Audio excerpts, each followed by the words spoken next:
জীবন বড়ই অনিশ্চিত ও সংক্ষিপ্ত। জীবনের এত পরিকল্পনা অল্প কিছু সময়ের মধ্যেই শেষ। আমরা কেউ কখনো বলতে পারবো না আমাদের পরবর্তী সময়টা কেমন কাটবে। জীবন আসলেই খুব অনিশ্চিত।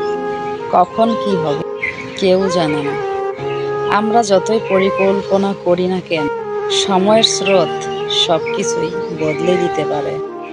এক নিমিষেই, এক মুহূর্তেই। আবার এক মুহূর্তেই সবকিছু ঠিকঠাক মনে হতে পারে। পরের মুহূর্তেই হঠাৎ কোনো ঘটনা আমাদের পুরো জীবন পাল্টে দিতে পারে। এই অনিশ্চয়তাই হয়তো জীবনকে রহস্যময় করে তোলে। কেউ জানে না আগামীকাল কি অপেক্ষা করছে, সুখ না দুঃখ, তবে জীবনকেই অর্থহীন